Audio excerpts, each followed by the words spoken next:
भीष्म ने क्या किया? काशीराज की 3 कन्याओं का स्वयंवर निश्चित था। अंबा, अंबिका, अंबालिका, ये तीनों बहनें एक ही स्वयंवर में अपने लिए योग्य राजा को चुनने वाली थी, राजकुमार को चुनने वाली थी, उनको माल्यार्पण करने वाली थी, उनका स्वयंवर होने वाला था। भीष्म वहां पर पहुंच गए।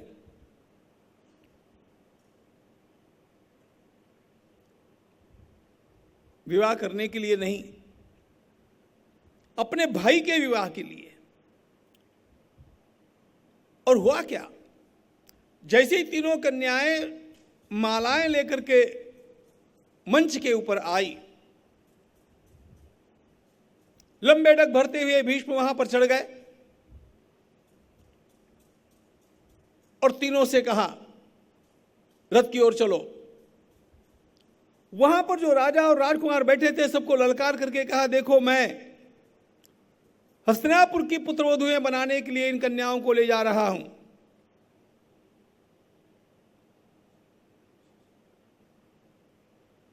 आपको अपने प्राण प्रिय हो तो सामने मत आना।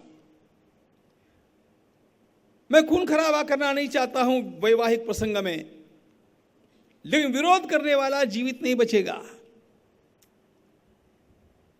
भीष्म का पराक्रम अद्भुत था। भीष्म की वाणी में ओज था। तीनों बेचारी ये कन्याएं घबरा गई, रथ की ओर चली। बाकी सारे राजा जो देख रहे थे उनको पसीना छूट गया, क्योंकि उनको पता था कि भीष्म के सामने खड़ा होना संभव नहीं है।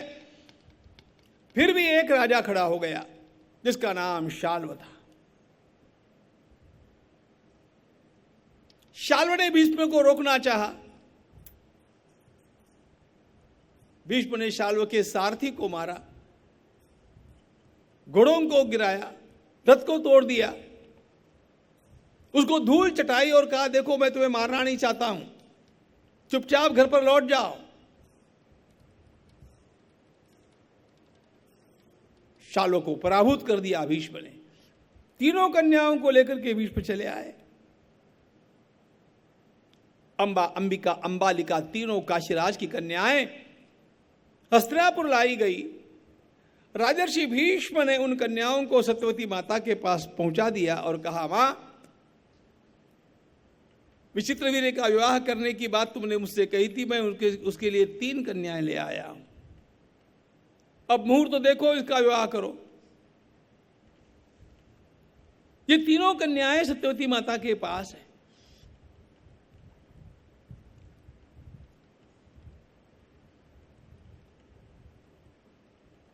योग्य समय पर इनका विवाह होना है। मां ने बड़े वात्सल्य के साथ उनको अपने पास रखा है। सत्यवती माता के स्वभाव को देख करके इन 3 कन्याओं में जो बड़ी कन्या है, जिसका नाम है अंबा, उससे कहा, मां, चूंकि हम लोगों को स्वयंवर में से उठा करके लाया गया है, अब हमारा विवाह किसके साथ होना है आपका ही अधिकार है, लेकिन आपके स्वभाव को देख करके मैं एक प्रश्न आपसे पूछना चाहती हूं। जिस कन्या ने अपना मन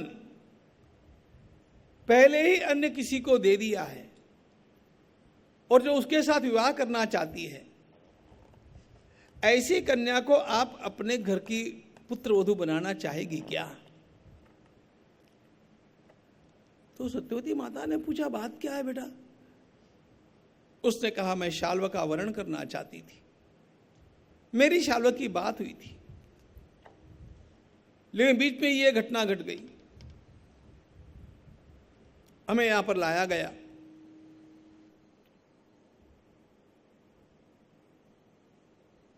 सत्यवती माता ने भीष्म को बुलाया। तुमने क्या किया रे? अब देखो, भीष्म ने कहा, मुझे क्या पता था? मैंने तीनों कन्याओं से कहा रथ में बैठो, तीनों बैठ गई। इसने यदि मुझे वहां पर बताया होता कि मैं शाल्वक के साथ विवाह करना चाहती हूं तो मैं इसको लाता नहीं। सत्यवती माता ने अंबा से पूछा, तुमने क्यों नहीं बताया? उसने कहा, मैं डर गई थी, मैं क्या बोल पाती। बड़े बड़े राजा जब भीष्म के सामने थर थर धूज रहे थे, मैं क्या बोल पाती, मैं कुछ बोल नहीं पाई। अब परिस्थिति देखो, अंबा ने कहा मैं बोल नहीं पाई, भीष्म ने कहा इसने मुझे कुछ कहा नहीं तो मैं इसको उठा करके लाया, इसमें मेरी क्या गलती थी?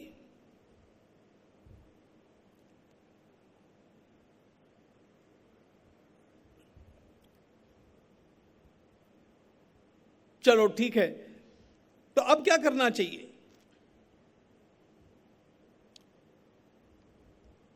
कितना सज्जनता का व्यवहार था हमारे देश के राजाओं का, जरा विचार करो। तुरंत कुछ दासियों को साथ देकर के, कुछ विप्रों को, वृद्ध विप्रों को साथ देकर के, और संरक्षण के लिए कुछ सैनिकों को साथ देकर के सत्यवती माता ने अंबा से कहा कि बिटिया, जो हो गया हो गया, अब तुम जहां जाना चाहती हो वहां पर हम तुम्हें भेज सकते हैं। चाहे तुम अपने माता पिता के पास काशी चली जाओ या शाल्व के पास चली जाओ।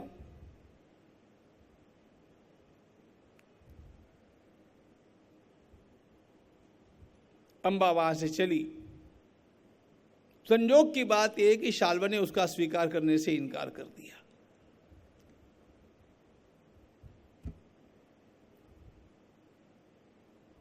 मूल बात क्या है? अब इस पूरे प्रकरण में गलती किसकी है? किसी भी एक व्यक्ति की गलती नहीं है। It is circumstance. ध्यान रखना, कभी भी किसी भी प्रकार की मीमांसा करते समय गलती का भांडा किसी न किसी के सिर पर फोड़ना ही चाहिए, ऐसी बात नहीं है। कभी कभी स्थितियां इस प्रकार की निर्माण होती है। अब इसमें भीष्म की गलती नहीं। अच्छा, अंबा को बोलना चाहिए था, लेकिन अंबा घबरा गई थी, स्वाभाविक है। उधर शाल्व ने अपमानित होने के कारण उसका स्वीकार करने से इनकार कर दिया। आखिर ये अंबा जीवन, अपना पूरा जीवन तपस्या में लगाती है, भीष्म का बदला लेने का संकल्प करके।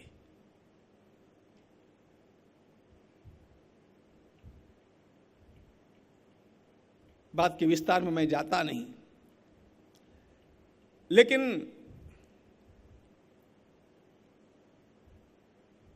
परिस्थिति को भी समझा करो। इसकी ही गलती है अथवा उसकी ही गलती है, गलतियां होती है, व्यक्ति की गलतियां होती है, लेकिन कभी कभी किसी एक की गलती नहीं होती है। वो स्थिति ऐसी निर्माण होती है। कर्ण के बारे में यही आपको महाभारत में मिलेगा। किसकी भूल?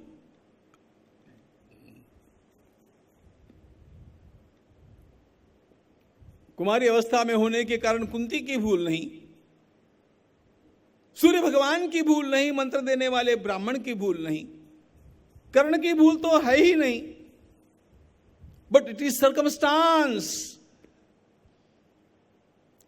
जीवन की इन पेचीदी अवस्थाओं को समझाने के लिए महाभारत बहुत आवश्यक है। नहीं तो हम लोग एक गलत समीक्षा कर देते हैं और किसी के सिर पर भांडा फोड़ देते हैं। सर्वदा ऐसा नहीं किया जा सकता। चलो, तो अंबा का जीवन एक दूसरी दिशा में बह चला। अब दो कन्याएं हैं, अंबिका और अंबालिका। इन दोनों का विवाह विचित्रवीर्य के साथ हुआ। दुर्दैव की बात यह है, इस विवाह के पश्चात 7 वर्षों तक गृहस्थाश्रम करते हुए भी महाराज विचित्रवीर्य को कोई संतान प्राप्त नहीं हुई और वे भी कालगति को प्राप्त हो गए।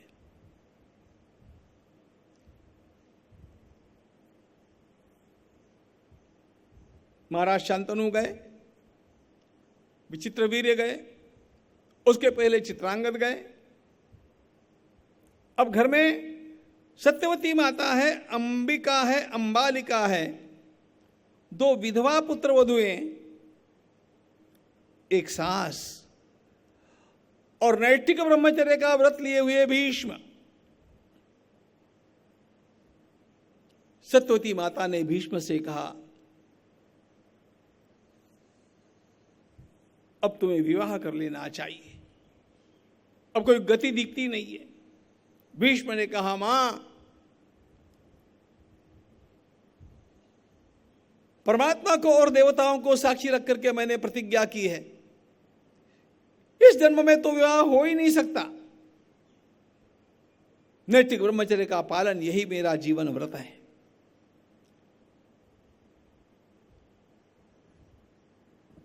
ऐसी स्थिति में क्या किया जाना चाहिए? भगवती सत्यवती माता ने इस समय भीष्म से एक परामर्श किया। काकानीन अवस्था में मुझे एक पुत्र हुआ था, वेदव्यास उसका नाम है। धर्म के लिए सम्मत हो तो उनसे नियोग पद्धति से इन दोनों अंबिका और अंबालिका को पुत्र प्राप्ति की जा सकती है। भीष्म ने कहा, मैं व्यास को जानता हूं, उनके जैसा पूज्य कोई नहीं है। अवश्य मां भगवान वेदव्यास का आवाहन करो। भगवान वेदव्यास जी महाराज की कृपा से अंबिका को जो पुत्र प्राप्त होता है उसका नाम धृतराष्ट्र, अंबालिका को जो पुत्र प्राप्त होता है उसका नाम पांडु, और एक दासी को जो पुत्र प्राप्त हो जाता है उसका नाम रखा गया विदुर। धृतराष्ट्र जन्म से अंध है,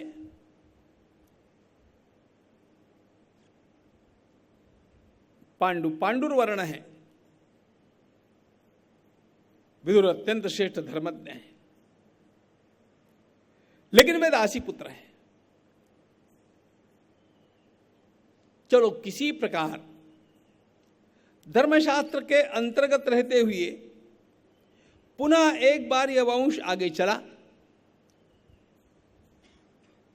धृतराष्ट्र, पांडु और विदुर, इन तीनों की शिक्षा दीक्षा राजर्षि भीष्म को करनी थी। सिंहासन पर कोई नहीं, ऐसी अवस्था में भी हस्तिनापुर की ओर कोई टेढ़ी दृष्टि से देख नहीं सकता था। इसका कारण भीष्म का पराक्रम।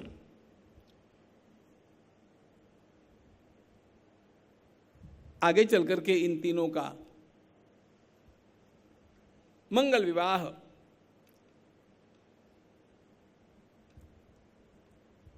करने की बात आई तो पुनः सत्यवती माता ने भीष्म से ही कहा कि बेटा, अब तो भी ऐसा विवाह करो कि अपने घर में बहुत सारे पुत्र जन्म हो। राजर्षि भीष्म ने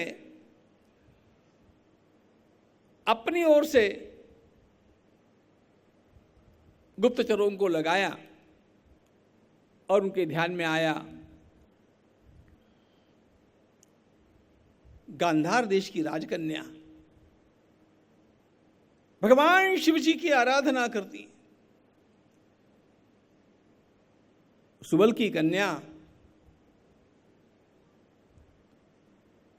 प्रखर शिवभक्त है और शिव जी की आराधना करते समय वह एक ही वरदान मांगती है कि मुझे बहुत सारे पुत्र होने चाहिए। भीष्म ने विचार किया, अपने धृतराष्ट्र के लिए यही कन्या योग्य रहेगी। हस्तिनापुर की ओर से चला करके बुलावा गया, कन्या के लिए मांग की गई। महाराज सुबल को विचार ये करना पड़ा कि विवाह करे कि नहीं करे। एक और तो हस्तिनापुर के ज्येष्ठ राजकुमार के साथ विवाह होना है। दुनिया की उस समय की सबसे बड़ी सत्ता है हस्तिनापुर, और दूसरी ओर ये बालक अंधा है।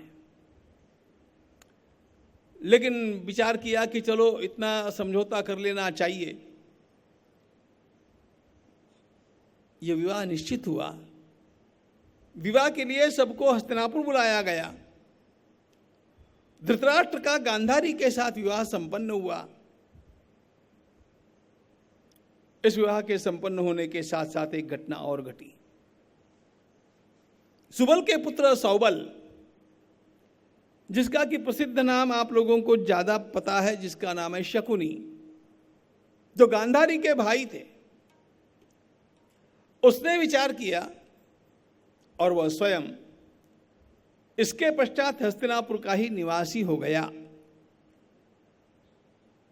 इस विवाह के होने में शकुनी का भी बड़ा हाथ है, क्योंकि उसने बड़ा अच्छा विचार कर लिया कि बढ़िया बात है, इतने बड़े राजघराने में मेरी बहन का विवाह हो रहा है। एक बात। दूसरी बात, मेरा होने वाला जीजा अंधा है।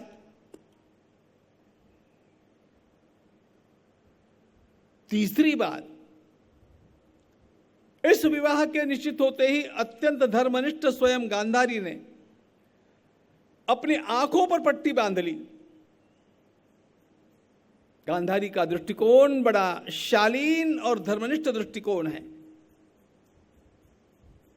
जो सुख मेरे पति को प्राप्त नहीं है, वह सुख मुझे ग्रहण नहीं करना चाहिए, ये उसका दृष्टिकोण है। अब यह सही है कि नहीं है, कितना सही है और कहां गलत है, इसकी समीक्षा बाद में करेंगे। लेकिन जो है वो इस प्रकार का है।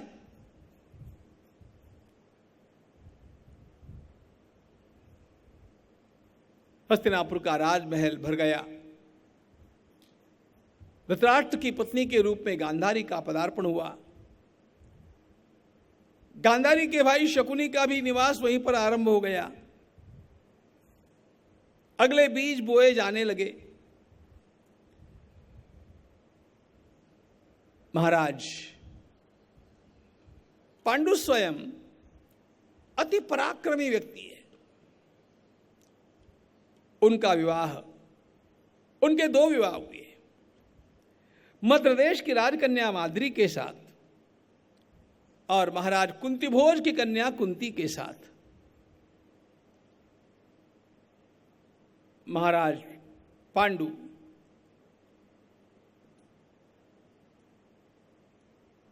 सिंहासन पर विराजे हैं।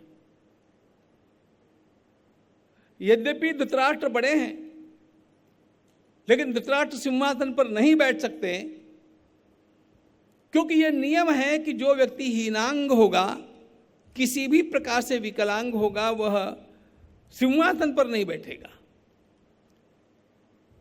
यह केवल धृतराष्ट्र के लिए नियम नहीं था। आपको पता होना चाहिए, शांतनु के भी बड़े भाई थे देवापी। 3 भाई थे वो, देवापी, शांतनु और बाल्लिक। सिंहासन पर वास्तव में देवापी को बैठना चाहिए था, लेकिन देवापी को सिंहासन पर इसलिए नहीं बैठाया गया कि उसको कुष्ठ रोग था। यह नियम था, इसलिए सिंहासन शांतनु को मिला। उसी प्रकार यह सिंहासन महाराज पांडु को मिला, और पांडु ने लगातार 7 वर्षों तक धुआंधार दिग्विजय किया। महाराज पांडु इतने पराक्रमी हैं कि उनके द्वारा किए गए दिग्विजय में उन्होंने संपूर्ण विश्व को जीत लिया। संपूर्ण विश्व की राजधानी के रूप में हस्तिनापुर प्रतिष्ठित हो गया। केवल एक राजा को वे जीत नहीं पाए थे, मिडिल ईस्ट के ग्रीक राजा को, जिसको आगे चल करके अर्जुन ने जीता है। लेकिन बाकी सब लोगों को शांतनु ने, गलती हो गई, पांडु ने जीत लिया। महाराज पांडु के छोटे भाई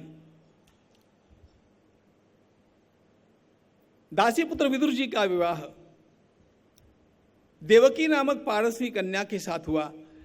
ये सारे विवाह कर दिए हैं भीष्म ने। धृतराष्ट्र, पांडु, विदुर, इन तीनों की शिक्षा, इन तीनों के विवाह, पांडु का राज्याभिषेक, ये सब भीष्म ने किया। भीष्म की विचित्रता यह है कि भीष्म को स्वयं का संसार है नहीं और सबका संसार उनको करना पड़ता है। लेकिन चलो फिर हस्तिनापुर का राज्य फिर हरा भरा हो गया। पूर्व कीर्ति के अनुसार अब यह राज्य अधिकाधिक समृद्ध होने लगा।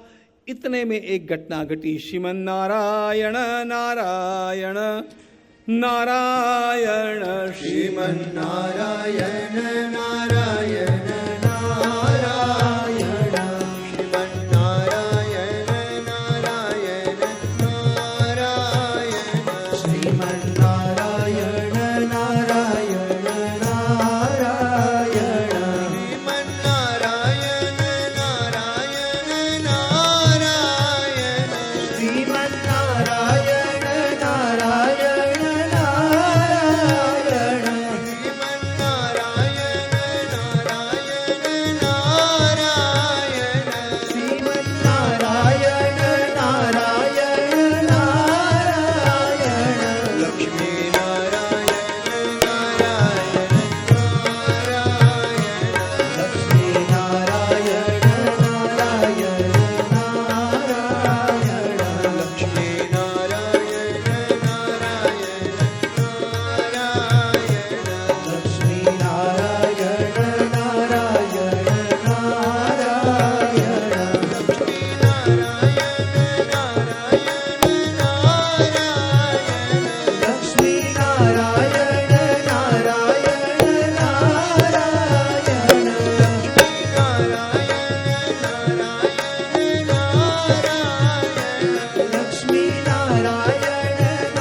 भरत जी के वंश में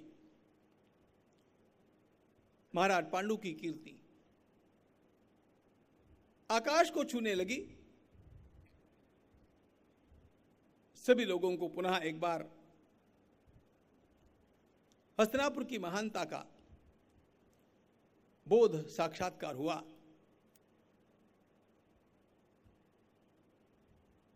संयोग की बात यह है,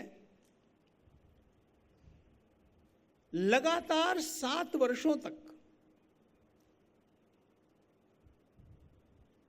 महाराज पांडु ने अविश्रांत दिग्विजय किया है। महाभारत का यह सिद्धांत है, ध्यान रखना, कि सिंहासन पर बैठते ही राजा को सबसे पहले दिग्विजय के लिए निकलना चाहिए,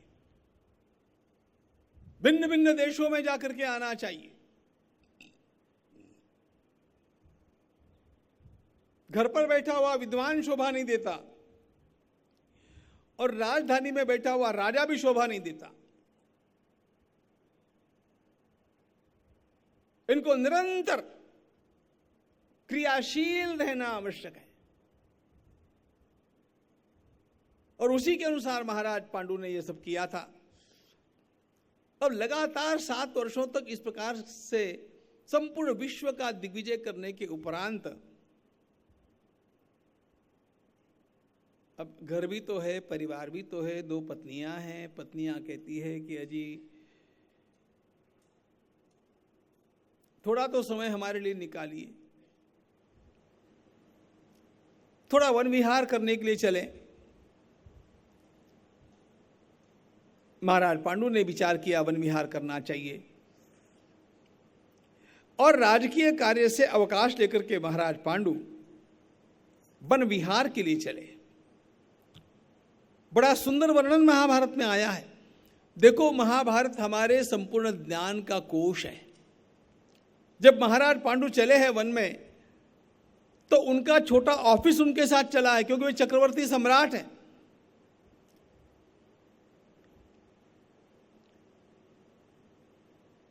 तो अपने आप ही उनके साथ कुछ सैनिकों की आवश्यकता है, छोटे कार्यालय की आवश्यकता है, कुछ काम का संचालन वे वहां से भी कर सकते हैं। महाराज पांडु चले, वन में आकर के कुछ महीनों तक वन विहार करेंगे, इस प्रकार की तैयारी से वो वहां पर स्थिर हुए हैं।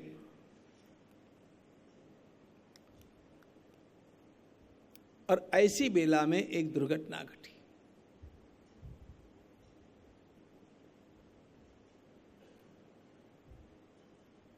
महाराज पांडु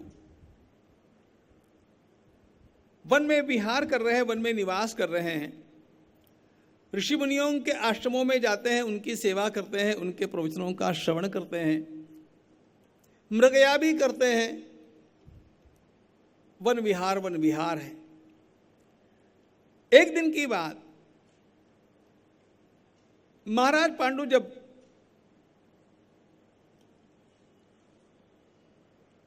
मृगया करते हुए आगे बढ़ रहे थे तो उन्होंने एक हिरण को दूर से देखा। संयोग की बात यह थी कि उस समय वह हिरण, वह मृगी के साथ प्रणय क्रीड़ा में व्यस्त था। महाराज पांडु को भान रहा नहीं।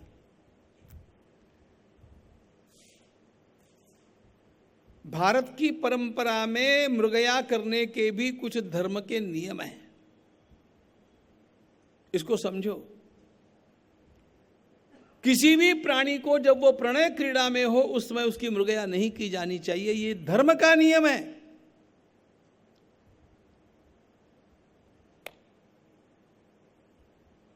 किसी मृग को आप मार सकते हैं, लेकिन कोई मृगी गर्भवती है तो उसको नहीं मार सकते, ये धर्म का नियम है।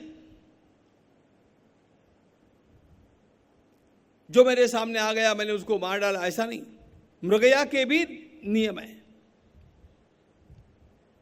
किसी भी मादा को, वो गर्भवती है, उसको मारा नहीं जा सकता,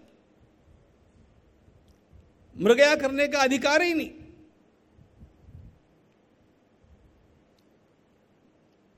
महाराज पांडु को भान रहा नहीं, सच्ची बात यह है।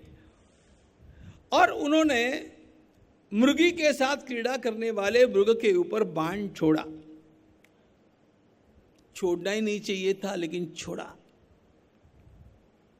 दुर्दैव और यह था कि एक मनुष्य की सी चीख सुनाई दी। महाराज के ध्यान में आ गया कि मेरा बाण किसी मृग को नहीं लगा है, किसी व्यक्ति को लगा है। वे दौड़ करके जाकर के पहुंचते हैं तो वहां पर खून में लथपथ एक ऋषि कुमार पड़ा है। उसने कहा, राजन तुमने ये क्या किया?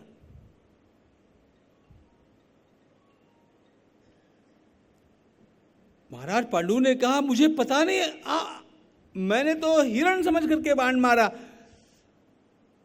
उसने कहा, अरे हिरण का रूप लेकर के मैं ही प्रणय क्रीड़ा कर रहा था, लेकिन तुम्हें तो इतना पता होना चाहिए था कि प्रणय क्रीड़ा में किसी को भी नहीं मारा जा सकता। मैं किंदम नाम का ऋषि हूं।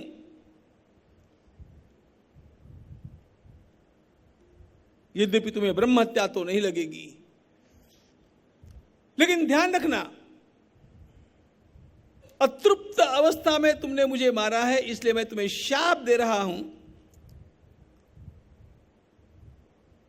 जिस क्षण काम वासना से आप अपनी पत्नी का स्पर्श करेंगे, उसी समय आप ढेर हो जाएंगे, मर जाएंगे।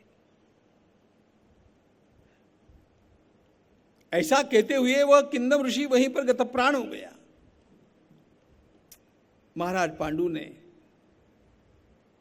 ये सब सुना, ये सब देखा, पसीने से तर हो गए, बहुत रोए। अब क्या किया जा सकता है? अच्छा, इस बात को अपनी पत्नियों से वे कब तक छिपाते?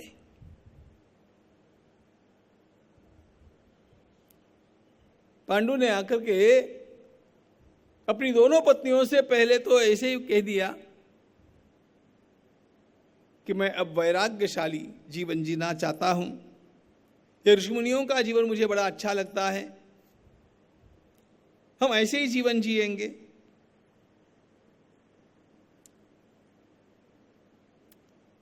लेकिन चालाक कुंती ने पांडु से पूछ लिया। पांडु ने सत्य घटना बतला दी और कहा कि अब मैं लौट करके हस्तिनापुर जाना चाहता नहीं।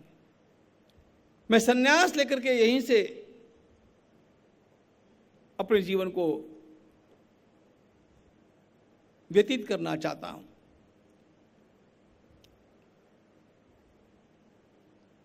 समझदार पत्नी क्या होती है, इसको भी समझो। भगवती कुंती ने कहा, महाराज गलती आपसे हुई, ठीक है, लेकिन इस गलती का इतना बड़ा परिणाम आपको करा लेने की आवश्यकता नहीं है। हम साथ में रहेंगे, संन्यास ही इसका उपाय नहीं है।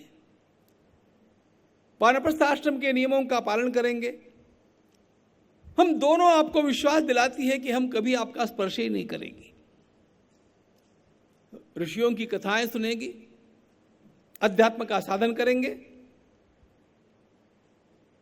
जीवन यापन यहीं पर करेंगे, लेकिन आपको संन्यास लेने की आवश्यकता नहीं है, निराश होने की जरा भी आवश्यकता नहीं। अब परिणाम यह हो गया कि महाराज पांडु का वन विहार वनवास में परिवर्तित हो गया। अपने ऑफिस के लोगों को पांडु ने भेज दिया, सैनिकों को भेज दिया, वे वहीं पर रह गए, दोनों पत्नियों को साथ लेकर के ऋषियों की सेवा करते थे, उनके कथा प्रवचन श्रवण करते थे, आध्यात्मिक साधन करते थे। चक्रवर्ती सम्राट महाराज पांडु स्वयं तपस्वी बन गए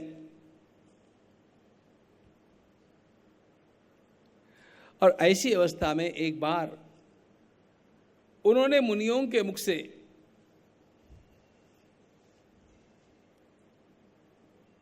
गृहस्थाश्रम में पुत्र का क्या महत्व है इसका प्रवचन सुना। देखो, मनुष्य मनुष्य है, उनको लगा कि अपने को एक तो भी पुत्र होना चाहिए था। अब क्या करना, अब पुत्र कैसे हो सकता है?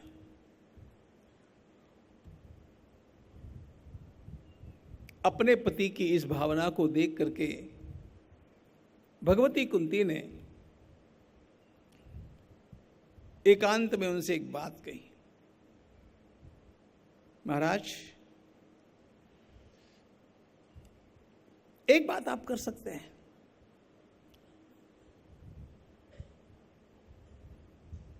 इतने दिनों तक आपका तप हो गया,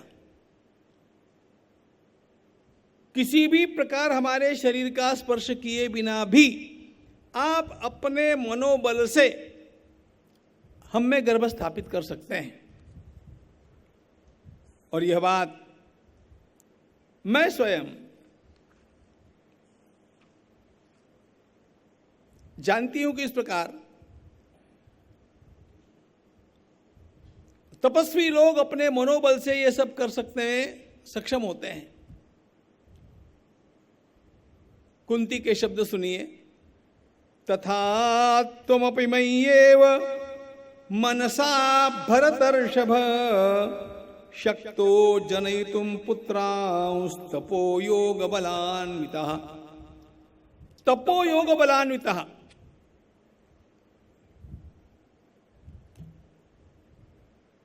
चित्त की आत्यंतिक शुद्धि और चित्त की आत्यंतिक एकाग्रता का परिणाम संकल्प के बल पर इस प्रकार का किया जा सकता है।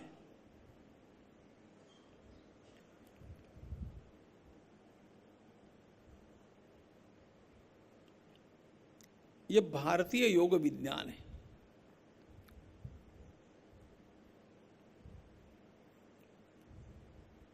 महाराज पांडु ने कहा, कुंती तुम्हारी बात मैं समझता हूं, ऐसा किया जा सकता है, यह बात मैं जानता हूं, तत्वतः जानता हूं, थियोरेटिकली आई नो इट, लेकिन मेरा तप उतना प्रगल्भ नहीं है, इसलिए मैं तो इस प्रकार संतान उत्पत्ति नहीं कर सकता हूं, और संतान हो ये चाहता तो हूं। तब जाकर के कुंती ने अपने जीवन का एक रहस्य उनको बताया, पूरा नहीं बताया, जितना बतलाना आवश्यक था उतना ही बतलाया, बिल्कुल जैसा एक चालाक स्त्री करेगी वही किया, और कहा कि मुझे मेरे बाल्यकाल में एक उत्तम ब्राह्मण की मैंने सेवा की थी, और उन्होंने मुझे कुछ मंत्र देकर के रखे हैं, और कहा कि इस मंत्र का जप करने के साथ जिस देवता की छवि का चिंतन तुम करोगी, जिसका ध्यान करोगी, उससे तुम्हें अपने आप पुत्र प्राप्त होगा।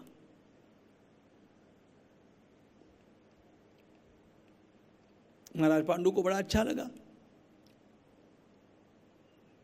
और इस अद्भुत प्रक्रिया से पांडु की इच्छा के अनुसार धर्म के पुत्र के रूप में युधिष्ठिर का जन्म हुआ, वायु के पुत्र के रूप में भीमसेन का जन्म हुआ, इंद्र के पुत्र के रूप में अर्जुन का जन्म हुआ, और भगवती माद्री को जब यह मंत्र दिया गया तो उसे 2 पुत्र हुए अश्विनी कुमार के अंश के रूप में, जिनके नाम नकुल और सहदेव रहे। ये 5 पांडव हैं। पांडु के पुत्र होने के कारण ये पांडव कहलाते हैं। इधर ये हो रहा है, उधर क्या हो रहा है इसको भी देखना चाहिए। हस्तिनापुर में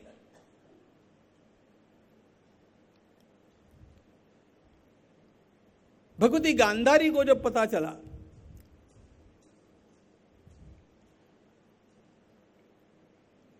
कि अब ये लौटने वाले नहीं हैं,